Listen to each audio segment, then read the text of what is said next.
રાધાકૃષ્ણાભ્યામ નમઃ. એબીસી ન્યૂઝના માધ્યમથી આ એક ભગવદીય કાર્યમાં આપ સર્વે જોડાયેલા છો. દર્શક મિત્રો, આપ જોઈ રહ્યા છો તો આવો આપણી એ યાત્રાને, શ્રીમદ ભાગવતની યાત્રાને આગળ વધારીએ. આમ જુઓ તો જિજ્ઞાસા વૃત્તિ, ચિત્તની વૃત્તિ, જેને આપણે ગયા ભાગની અંદર જોયું હતું કે સત, ચિત્ત અને આનંદ, આ ત્રણ જે છે એ જ તો મૂળભૂત આપણો સ્વભાવ છે. તો એ જાણવાની વૃત્તિ, અને ભારત પાસે તો અમૂલ્ય દિવ્ય જ્ઞાનનો એક મોટો બધો વારસો છે, એક મોટો ખજાનો છે. અને એ ખજાનાની અંદર વેદો આવે છે, ઉપનિષદો આવે છે, પુરાણો આવે છે, અને સાથે સાથે બ્રહ્મસૂત્ર પણ આવે છે, જેને પ્રસ્થાન ત્રયી કહેવામાં આવે છે. એટલે કે ઉપનિષદો, ભગવદ્ ગીતા એટલે કે એ પુરાણની અંદરનો ભાગ છે, ઇતિહાસની અંદરનો ભાગ છે, અને એની સાથે સાથે આ શ્રીમદ ભાગવત એ પણ પુરાણનો એક ભાગ જ છે. તો આવા જે પ્રસ્થાન ત્રયીની અંદર શ્રી મહાપ્રભુજીએ જેને ચતુર્થ પ્રમાણ તરીકે મૂકવામાં આવ્યો છે, એવો આ ગ્રંથ એ શ્રીમદ ભાગવતમ. અને ગત ભાગની અંદર આપણે જોયું હતું કે સત, ચિત્ત અને આનંદ એ શું છે. ખરેખર તો એ તો આપણું અંદરનું સોફ્ટવેર છે, અંદર રહેલું સોફ્ટવેર જે આપણને આપણું સંચાલક છે, આપણને સંચાલિત કરે છે. એ આ જે છે અંદરનું સોફ્ટવેર છે. એટલે કે સત છે, મારે સતત જીવવું છે, મારે બધું જ જાણવું છે. કે એક ટોળું થયું હોય તો તરત જ આપણે આમ કરીને કહીએ કે શું થયું ભાઈ ત્યાં. એટલે કે જાણવાની વૃત્તિ છે. સતત આપણે બધું અપડેટ, એટલે કે નવું નવું છે એ બધું જાણવાની ઈચ્છા છે. અને સતત મારે તો આનંદની પ્રાપ્તિ કરવી છે. તો આ જે છે એ સત, ચિત્ત અને આનંદ. હવે આપણે આગળ વધીએ એના અંદર. તો સચ્ચિદાનંદ રૂપાય, જેનું સ્વરૂપ છે એ સત, ચિત્ત અને આનંદ છે.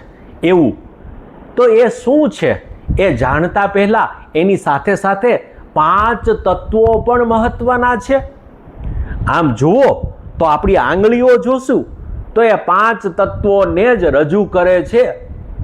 અને એના પણ જે ભાગો છે એ આપણા આ 5 તત્વોને રજૂ કરે છે. જોઈએ, આ સૌથી પહેલું જે તત્વ છે એ અગ્નિ તત્વ છે.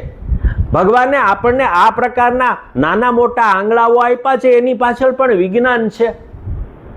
તો સમજવાનો પ્રયત્ન કરીએ, પંચ તત્વને સમજવાનો પ્રયત્ન કરીએ, કારણ કે આ તો પંચ મહાભૂતનું શરીર બનેલું છે આપણું.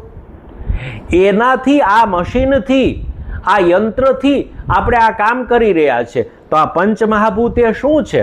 તો કે આ પહેલું જે છે અંગૂઠો છે આપણો, એ છે અગ્નિ તત્વ. આ જેને તર્જની કહેવામાં આવે છે એ જે છે એ વાયુ તત્વ છે. અને સૌથી મોટું શું હોય? સૌથી મોટું હોય આકાશ. તો આ જે આંગળી છે એટલે કે જેને મધ્યમાં કહેવામાં આવે છે એ આકાશ તત્વ છે. હવે આવ્યું મહત્વનું તત્વ જેને કહેવામાં આવે છે અનામિકા. આ અનામિકા છે. અને અનામિકા એ કોનું પ્રતિનિધિત્વ કરે છે? એટલે કે કોને દર્શાવે છે? તો કે પૃથ્વી તત્વને દર્શાવે છે. અને છેલ્લું તત્વ આ જે છે પંચમહાભૂતોનું એ છે કનિષ્ઠિકા. એટલે કે આ જલ તત્વ છે, એટલે કે પાણીનું તત્વ છે. આમ 5 તત્વો રહેલા છે. આ છે અગ્નિ તત્વ, એટલે કે અંગૂઠો છે એ અગ્નિ તત્વ રજૂ કરે છે. આ જે તર્જની છે એ વાયુ તત્વ રજૂ કરે છે. આ મધ્યમાં છે એ આકાશ તત્વને રજૂ કરે છે. અનામિકા જે છે એ છે પૃથ્વી તત્વ.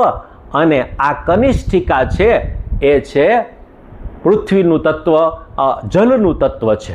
તો આ જલ તત્વ આપણે ખબર છે કે ગોવર્ધન ધારણ કર્યો ભગવાને, તો તો આ કયા તત્વથી ધારણ કર્યો હતો? કારણ કે ઉપરથી જલ તત્વ આવતું હતું અને એની સામે જ એમણે જલ તત્વ મૂક્યું એટલે થયું કનિષ્ઠિકાથી આખે આખો ગોવર્ધન ધારણ કરેલો હતો.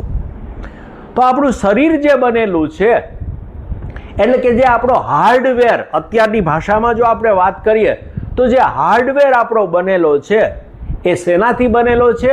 આ પંચતત્વથી બનેલો છે. અને આ તો પાંચે પાંચ તત્વો જો આવી રીતે કોઈ જાણી લે, આ આપણા આંગળાઓની અંદર જ છે, અને જો એને કોઈ જાણી લે તો એ કોઈ પણ શારીરિક સમસ્યાઓનું નિવારણ લાવી શકે છે.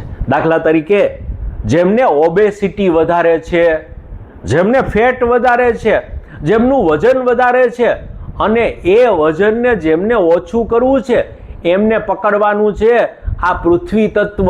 અને પૃથ્વી તત્વને જ્યારે તમે આ અંગૂઠાના એટલે કે અગ્નિ તત્વના મૂળમાં લગાવી દો અને આવી રીતે જો કોઈ વ્યક્તિ બેસે એટલે કે આ મુદ્રા કરીને બેસે, આ અનામિકા છે, અનામિકા એટલે પૃથ્વી તત્વ અને અંગુષ્ઠ એટલે કે અગ્નિ તત્વ, આ બંનેને તમે જ્યારે મેળવી દો છો ત્યારે તમારા શરીરની બધી જ ચરબી એ ઓબેસિટી એ ઓગળવા લાગે છે. જો તમે સવારમાં તમારું એમ્પ્ટી સ્ટમક એટલે કે ખાલી પેટે આને તમે પકડીને બેસો છો, આવી રીતે તમે બેસો છો અને તમે 4 થી 5 મિનિટ સુધી બેસો તો તમારા શરીરની વધારાની ચરબી જે છે જેને ઓબેસિટી કહેવામાં આવે છે એ ઓગળવા લાગે છે. એટલે કે આ પાંચ તત્વો જ તમને કોઈ પણ જો વાયુ વિચાર હોય, અનેક પ્રકારના વિચારો આવતા હોય, તમારું મન છે એ કેન્દ્રિત ન થતું હોય, વિકેન્દ્રીકરણ થતું હોય તો તમે આપણા ઋષિઓ જે ધ્યાનમાં બેઠા હશે આપે જોયેલું હશે કે આ વાયુ તત્વ અને અગ્નિ તત્વને બેયને મિલાવીને બેસે અને એ જ્યારે બેસે ત્યારે તમારું મન આપોઆપ જ કંટ્રોલ થઈ જાય છે, શાંત થઈ જાય છે.